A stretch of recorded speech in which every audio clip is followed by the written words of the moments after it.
Paper discussion के इस सत्र में आप सबका हार्दिक अभिनंदन, हार्दिक स्वागत। आज हम बात करने जा रहे हैं 2 मई को आपने जो हिंदी विषय का पेपर दिया था।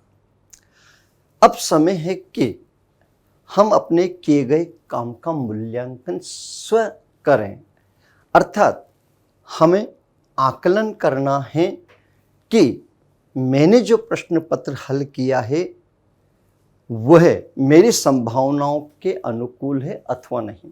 तो हम यहाँ पर प्रस्तुत किए जा रहे सांकेतिक उत्तर से अपने उत्तर का मिलान करें और अनुमान लगाएं कि मैं अपेक्षित कितने अंक प्राप्त कर सकता हूँ। तो ये आपका प्रश्न पत्र था सेट 1 का, और खंड क में 1 से लेकर 4 प्रश्न तक आप देख रहे हैं। उसके बाद खंड ख में 5 से 7 ये आपके प्रश्न थे। अब हम इस प्रश्न पत्र के प्रत्येक उत्तर पर संभावित अपेक्षित उत्तर पर चर्चा करते हैं। खंड क कार्यालयी हिंदी और रचनात्मक लेखन।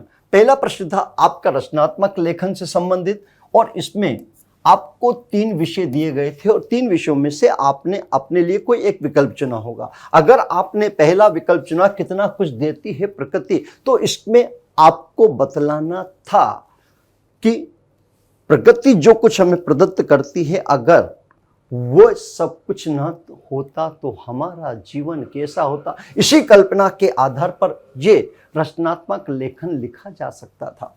दूसरा विषय, जब अचानक भूस्खलन हुआ यानी भूकंप आया, तो आपको इस प्रश्न के उत्तर में पहले भूकंप से पूर्व की स्थिति का चित्रण करना था, और उसके पश्चात यानी कि भूकंप आने के बाद जो जान माल की हानि हुई और आपने आंखों से जो देखा या टीवी या समाचार पत्रों में जो पढ़ा या सुना, उसके आधार पर उस मार्मिक दर्दनाक स्थिति का चित्रण करना था अपने शब्दों में।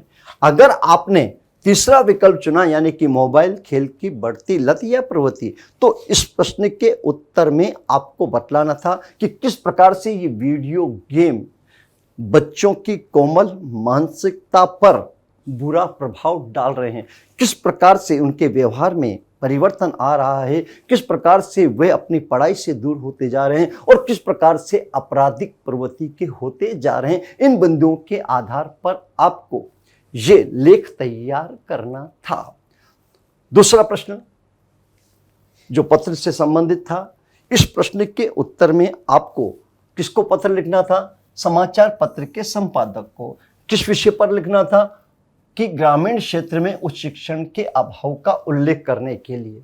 तो जो कार्यालय पत्र का एक संभावित प्रारूप होता है, ये प्रारूप आपने तैयार किया होगा। उसके बाद यहाँ पर आपने विषय वस्तु का विस्तार किया होगा, यानी ग्रामीण क्षेत्रों में उच्च शिक्षण के लिए प्रयास किए जाने चाहिए। और अंत में जो पत्र लेखक है वो बहुधी लिखकर अपना नाम लिखता है। इस प्रकार की औपचारिकता आपने इस प्रश्न पत्र में की होगी।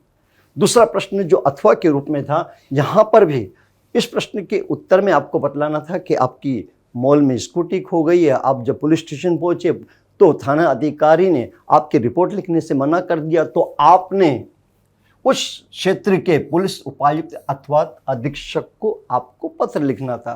तो कार्यालय पत्रों की तरह ही यहाँ तक आपने प्रारूप तैयार किया होगा। उसके बाद विषय वस्तु का विस्तार किया होगा, और अंत में पत्र लेखक के रूप में बहुधी लिखकर अपना अथवा क ख लिखा होगा। इस प्रकार से आपका ये पत्र तैयार होना था, और आशा की जाती है कि आपने ऐसा ही किया होगा। और अगर ऐसा किया है तो 5 अंक पाने के आप अधिकारी भी हैं। अब बात करते हैं तीसरे प्रश्न पर, जो अभिव्यक्ति माध्यम से संबंधित है। कहानी और नाटक में अंतर बतलाना था, और फिर उसके बाद समानता बतलानी है आपको। तो आपको इन बिंदुओं पर ध्यान देना था कि कहानी की संरचना छोटी होती है और नाटक की संरचना बड़ी होती है। आपको ये बतलाना था कि कहानी श्रव्य साहित्य है और नाटक दृश्य साहित्य है। कहानी सुनी जाती है, नाटक देखा जाता है। कहानी को पढ़कर प्रस्तुत किया जाता है, जबकि नाटक को मंचित करके प्रस्तुत किया जाता है। कहानी को किसी भी शैली में लिखा जा सकता है, लेकिन नाटक को सिर्फ संवाद की शैली में लिखा जाता है। ये तो हो गई किसकी बात? अंतर की बात। अब आपको बतलाना है, कहानी में समानता बतलानी है, तो कहानी का केंद्र बिंदु होता है, कहानी में कथानक होता है। आपको ये बतलाना है कि उसमें पात्र होते हैं, परिवेश होता है, क्रमिक विकास होता है, दोनों में संवाद होते हैं, पात्रों के मध्य द्वंद्व होता है और एक उद्देश्य से लिखी जाती है और अंत में वो चरम उत्कर्ष को प्राप्त होता है। ये दोनों बातें ही कहानी और नाटक में समान रूप से देखी जाती है और इन्हीं बिंदुओं के आधार पे आपको समानता बतलानी थी और संभवतः आपने भी ऐसा किया होगा। अगला प्रश्न, कहानी के पात्रों को नाट्य रूपांतर में किस प्रकार प्रभावशाली बनाया जा सकता है? तो इसके समर्थन में आपको तर्क देना था कि कहानी के पात्रों को नाट्य रूपांतर करते समय पात्रों की दृश्यात्मकता का पात्रों के साथ मेल होना चाहिए, उसके घटना के अनुरूप पात्रों का मनोभाव होना चाहिए, पात्रों की भावभंगिमा का विशेष रूप से ध्यान रखा जाना चाहिए, पात्र अभिनय के अनुरूप हो, जैसा चरित्र प्रस्तुत किया जा रहा है उसके अनुरूप उसकी भाषा शैली हो, पात्र जो रंगमंच पर प्रस्तुत किया जा रहा है उसकी वेशभूषा उसके चरित्र के अनुकूल हो। इन बातों का विशेष ध्यान रखा जाना चाहिए। इस प्रकार की सूचना आपको इस प्रश्न के उत्तर में देनी थी। अगला प्रश्न, रेडियो नाटक के लिए किन बातों का विचार करना चाहिए? तो आपको ये बतलाना चाहिए कि पात्रों की संख्या रेडियो नाटक में सीमित होनी चाहिए और वह संख्या 5-6 से हो सकती है। इससे अधिक पात्र रेडियो नाटक में न हो, क्योंकि श्रोता ज़्यादा चरित्रों को याद नहीं रख पाएगा। भावभंगिमा के स्थान पर ध्वनि पर और संवादों पर ध्यान दिया जाना चाहिए। इस प्रकार की सूचना आपको इस प्रश्न के उत्तर में बतलानी है। अगला प्रश्न, रेडियो नाटक का लेखन सिनेमा रंगमंच के लेखन से भिन्न कैसे है? तो आप देखें कि रेडियो नाटक सुनने का माध्यम है और सिनेमा और रंगमंच देखने के माध्यम है। दोनों विधाएं अलग अलग हैं, अतएव लिखने का तरीका भी अलग अलग होगा। इस प्रकार से कि रेडियो नाटक में भाव भंगिमा पर इतना ध्यान नहीं दिया जाता जितना कि संवाद और ध्वनि पर दिया। इसके विपरीत नाटक में और फिल्म लेखन में दृश्य को ध्यान में रखकर दृश्य लिखा जाता है। इस प्रकार की सूचनाएं आपको इस प्रश्न के अपने उत्तर में आपको देना है। अगला प्रश्न, समाचार लेखन की सबसे लोकप्रिय उपयोगी बुनियादी शैली कौन सी है? तो इसके प्रश्न के उत्तर में आपको उल्टा पिरामिड के बारे में बतलाना है। उल्टा पिरामिड के बारे में ये बतलाना है कि सबसे महत्वपूर्ण सूचना सबसे ऊपर, उससे कम महत्व की सूचना मध्य भाग में और सबसे कम महत्वपूर्ण सूचना सबसे नीचे दी जाती है और पत्रकारिता में यह शैली बड़ी लोकप्रिय है। अगला प्रश्न, विशेष लेखन से क्या अभिप्राय है? इसकी भाषा शैली संबंधी विशेषताओं का आधार क्या होता है और क्यों? तो इस प्रश्न के उत्तर में आपको बतलाना है कि अखबारों में आप देखते हैं खेल समाचार भी होते हैं, व्यापार संबंधी समाचार भी होते हैं, सिनेमा संबंधी समाचार भी होते हैं। तो ये जो क्षेत्र हैं अलग अलग क्षेत्र हैं और जो विशेष लेखन के लिए पत्रकार भी अलग अलग होते हैं और ये अलग अलग क्षेत्रों की अलग अलग तकनीकी भाषा होती है। अतएव जो पत्रकार है उसे उस तकनीकी से, उन शब्दों से परिचित होना चाहिए। इन सूचनाओं के आधार पर आपको ये उत्तर तैयार करना है और अगर आपने ऐसा किया है तो निश्चित मानिए कि आपका उत्तर सही उत्तर की परिधि में आ जाता है और आप परीक्षक से अंक पाने के अधिकारी बन जाते हैं।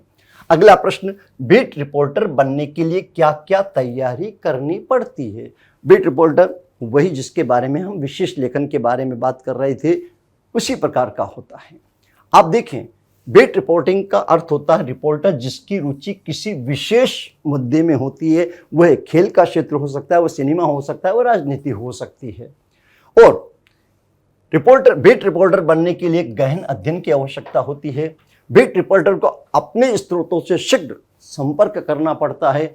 सभी आवश्यक जानकारी प्राप्त करने के लिए उसे प्रयास करने पड़ते हैं। स्टोरी को कवर करने की योग्यता उसमें होनी चाहिए। इसके अतिरिक्त कहानी तक पहुंचने के लिए ज्ञान और स्रोत दोनों को हासिल करने की दक्षता अर्थात कुशलता उसमें होनी चाहिए। ये सूचनाएं अपेक्षित है इस प्रश्न के उत्तर में। अगला प्रश्न, अगर आपने इसको नहीं चुना है और अथवा वाला विकल्प अगर आप सुनते हैं तो अगला विकल्प है नए एवं अप्रत्याशित विषय के लेखन से आप क्या समझते हैं। तो इस प्रश्न के उत्तर में आपको बतलाना है कि किसी नए अथवा अप्रत्याशित विषय पर कम समय में अपने विचारों को सुंदर ढंग से अभिव्यक्त करना क्या कहलाता है, नए एवं अप्रत्याशित विषय कहलाते हैं। इसके लिए लेखक को मौलिक प्रयास करने पड़ते हैं और तथ्यों के अभाव और संबंधित जानकारी न होने पर वह उस लेख को उतने प्रभावी ढंग से नहीं प्रस्तुत कर पाएगा। अतएव उसके लिए आवश्यक है कि उसका अपना मौलिक चिंतन होना चाहिए, उसे गहन अध्ययन करने की आवश्यकता है। इसीलिए कहा जाता है कि नए एवं अप्रत्याशित विषय पर लिखना एक चुनौतीपूर्ण है। इस प्रकार की सूचना अपेक्षित है एक विद्यार्थी से इस प्रश्न के उत्तर में। अगले प्रश्न पर बात करें, जो खंड ख आप देख रहे हैं और ये खंड ख आरोह और अनुपूरक पुस्तक वितान से संबंधित इस पे प्रश्न होंगे। तो पांचवा प्रश्न जो है इसमें आपको बतलाना है कि उषा कविता के आधार पर कविता में भोर के नभ को राख से लिपा हुआ क्यों बतलाया गया है। तो जो कोहरे का रंग होता है वह भी मटमैला होता है और राख का रंग होता है वह भी मटमैला होता है, तो रंग के आधार पर। और दूसरा, गीला चौका जो है उसमें नमी होती है और कोहरे में भी जल की नमी होती है और इसी कारण से कवि ने यहाँ से राख से लिपा होना चौका कहा है। इस बात को आपको पुष्ट करना है अपने उत्तर के माध्यम से। दूसरा प्रश्न है आपका, लक्ष्मण मूर्छा और राम विलाप प्रसंग के आधार पर बतलाई के पंख के बिना पक्षी और सूंड के बिना हाथी की क्या दशा होती है, कविता में इसका उल्लेख क्यों किया गया है। तो आप देखें, अगर पक्षी के पंख कट जाए तो असहाय हो जाता है, हाथी की अगर सूंड काट दी जाए वह भी असहाय, और राम की स्थिति भी लगभग ऐसी है। लक्ष्मण के बिना वे पंखहीन पक्षी और सूंड विहीन हाथी की तरह उनकी मनोदशा है। इसी मनोदशा को व्यतीत करने के लिए तुलसीदास जी ने दोनों उदाहरण काम में लिए हैं। इस प्रकार की सूचना आपको इस प्रश्न के उत्तर में देना है। अगला प्रश्न, आंगन में ठुनक रहा है जिदियाए बालक तो ही चांद पे ललचाए, उर्वायु की ऊपरी पंक्तियों में कौन सी विशेषता अभिव्यक्ति। तो इस प्रश्न के उत्तर में आपको हाईलाइट करना है इस बात को कि बच्चों का अपना एक मनोविज्ञान होता है। बच्चे स्वभाव से जिद्दी होते हैं और एक बात अगर वे जिद कर लें तो उस वस्तु को जब तक प्राप्त ना हो वह मचलता अथवा रोता है, और माता पिता भी उसकी जिद को पूरा करने के लिए कोई ना कोई बहाने से उसे बहलाने फुसलाने की कोशिश करते हैं। जैसा कि हमने इस पद्यांश में देखा कि माँ किस प्रकार से चांद की जिद करने वाले बच्चे को दर्पण में उसका प्रतिबिंब दिखाकर उसे बहलाने फुसलाने का प्रयास करती है। तो इस मनोविज्ञान को आपको शब्दों में अभिव्यक्त करना था इस प्रश्न के उत्तर में। अगले प्रश्न पर बात करें, प्रश्न नंबर 6। आपके सामने 4 प्रश्न दिए गए होंगे, 3 प्रश्नों के उत्तर आपको देखने थे। तो जो प्रश्न आपको कठिन लगा होगा आपने छोड़ दिया होगा, लेकिन किसने कौन सा प्रश्न छोड़ा ये ज्ञात नहीं, इसलिए हम चारों प्रश्नों पर बात करते हैं। पहला प्रश्न था आपका, पहलवान की ढोलक कहानी से क्या संदेश मिलता है। तो इस प्रश्न के उत्तर में आपको बतलाना है कि लोक कला को, लोक कलाकार को प्रशासनिक आश्रय और प्रोत्साहन की आवश्यकता होती है। प्रशासनिक आश्रय या प्रोत्साहन के अभाव में लोक कलाकार या लोक परंपरा विलुप्त होती चली जाती है, जैसा कि लुट्ठन के साथ हुआ। दूसरा संदेश जो इस कहानी से आता है वो ये कि विषम से विषम स्थितियों में भी मनुष्य को साहस नहीं छोड़ना चाहिए। जैसे पहलवान की ढोलक का कथानायक लुट्ठन विषम स्थितियों से जूझते हुए स्वयं भी संघर्ष करता है और दूसरों को भी संघर्ष के लिए प्रेरित करता है। यह संदेश आता है इस कहानी से और इसी संदेश को शब्दों में अभिव्यक्त करना था आपको इस प्रश्न के उत्तर में। अगले प्रश्न पे बात करें। सीमा के आधार पर बटे होने पर भी भारत और पाकिस्तान की जनता के दिलों में एक ही धड़कन है जो एक दूसरे से मिलने के लिए आतुर है। नमक कहानी के आधार पर इस कथन को सिद्ध कीजिए। अब इसके लिए कोई निश्चित उत्तर तो हो नहीं सकता, लेकिन ये भावनात्मक उत्तर है और आपको तर्कों से इस बात को पुष्ट करना है। आपने देखा कि किस प्रकार से दिल्ली में रह रही सिख बीबी लाहौर को अपना वतन कह रही हो। कारण क्योंकि उनका जन्म लाहौर में हुआ था। हमने देखा सुनील दास गुप्त जो कलकत्ता में रहता है लेकिन ढाका को अपना वतन कहता है। हमने कहानी में यह भी देखा कि पाकिस्तानी कस्टम अधिकारी लाहौर में रहते हुए दिल्ली को अपना वतन कहते। कारण ये कि सुनील दास गुप्त का जन्म ढाका में हुआ, भले ही वह भारत में रह रहा लेकिन उसका जो जुड़ाव है वो ढाका की मिट्टी से है। पाकिस्तानी कस्टम अधिकारी जो भले ही लाहौर में रह रहा है लेकिन उसके आत्मा जुड़ी है दिल्ली की मिट्टी, और जो इस बात को प्रमाणित करता है कि आदमी का वतन वह नहीं होता जिसे हम भारत कहते हैं, पाकिस्तान कहते हैं, बांग्लादेश कहते हैं। आदमी का वतन वह होता है जिस मिट्टी से वह जन्मा है, जिस मिट्टी पर वह खेलकर बड़ा हुआ है, जिस मिट्टी के साथ उसकी आत्मीयता जुड़ी होती है। आदमी का वतन वह होता है। इन भावों को अभिव्यक्त करना है आपको इस प्रश्न के उत्तर में। अगले प्रश्न पर बात करें। डॉक्टर अंबेडकर की कल्पना के आदर्श समाज की आधारभूत बातें संक्षेप में लिखी। तो 3 बातें आपको बतलानी थी। अंबेडकर जी ने आदर्श समाज के लिए 3 बातें आवश्यक मानी थी: भाईचारा, स्वतंत्रता और समानता। और तीनों बिंदुओं पर 2-2 पंक्तियां अगर आप लिख देते हैं तो आपका एक अच्छा खासा उत्तर तैयार हो जाता है। अगले प्रश्न पर बात करें। श्रम विभाजन और जाति प्रथा पाठ के आधार पर बतलाई कि मनुष्य को पेशा बदलने की आवश्यकता क्यों पड़ जाती है। तो इस प्रश्न के उत्तर में आपको बतलाना है कि समय गतिशील है, परिवर्तनशील है, समय के साथ साथ रहन सहन बदलता है, खान पान बदलता है, मान्यताएं बदलती है और इसके अनुसार व्यवसाय भी बदलता है। अगर उच्च वर्ग निम्न वर्ग को उसका व्यवसाय नहीं बदलने देगा तो उसके सामने बेरोजगारी की भुखमरी की समस्या पैदा हो जाए।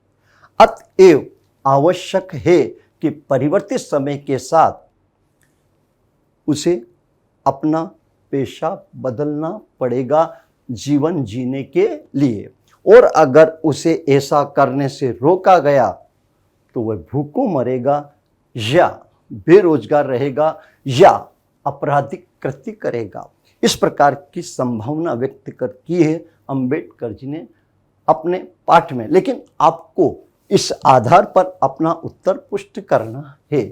अगला प्रश्न, प्रश्न नंबर 7। और प्रश्न नंबर 7 जो आपकी अनुपूरक पुस्तक पितान से संबंधित है। इसका पहला प्रश्न देखिए। उन तथ्यों का उल्लेख कीजिए जो लेखक की इस मान्यता की पुष्टि करते हैं कि सिंधु सभ्यता समृद्ध थी परंतु उसमें भव्यता का आडंबर। इस प्रश्न के उत्तर में आपको यह प्रमाणित करना है कि सिंधु सभ्यता व्यापार की दृष्टि से, कृषि की दृष्टि से, सामाजिक दृष्टि से संपन्न थी।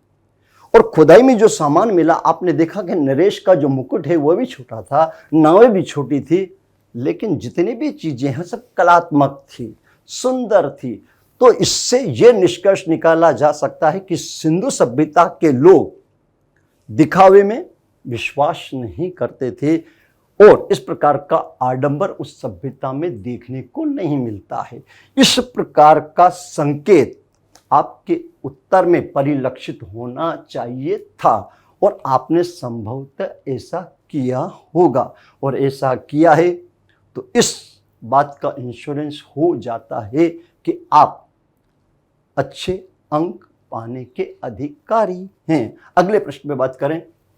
एन फ्रैंक की डायरी पिछले 50 वर्ष में विश्व में सबसे अधिक पढ़ी गई पुस्तकों में से एक है। वाई यानी क्यों? इस प्रश्न के उत्तर में आपको बतलाना है कि एन जो मात्र 13 साल की बालिका है वो कोई महान साहित्यकार नहीं है, कवि नहीं है, उसने शब्दों का चमत्कार नहीं दिखलाया, बल्कि ये डायरी उसके मनोभावों को अभिव्यक्त करती है। यानी 2 साल के अज्ञातवास में उसने जो पीड़ा भोगी, जिस यथार्थ को देखा, महसूस किया, उसी को उसने शब्दों में अभिव्यक्त। कहीं पर भी शब्दों का आडंबर नहीं, कहीं पर शब्दों का चमत्कार नहीं, और कहीं पर भी लेखक की विद्वता का प्रदर्शन उसमें नहीं है। जो बातें वास्तविक होती हैं वो हृदय को उतना ही स्पर्श करती हैं, और यही कारण है कि इनकी ये डायरी अन्य प्रकाशित पुस्तकों की अपेक्षा पाठक को ज़्यादा प्रभावित करती हैं, और यही इसके लोकप्रिय होने का कारण था। इस प्रकार की सूचना आपको इस प्रश्न के उत्तर में देना था। अगला प्रश्न, मुअन जो दड़ों के बड़े घरों में छोटे कमरे का क्या कारण? घर बड़े, कमरे छोटे, ये बात सुनने में थोड़ा सा अजीब अर्थात विचित्र से जान पड़ती है। तो इस प्रश्न के उत्तर में आपको ये ज्ञात होना चाहिए था।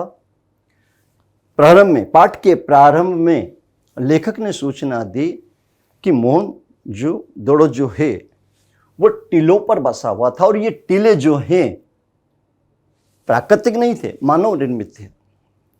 इन्हीं टीलों पर ही नगर बसा हुआ था।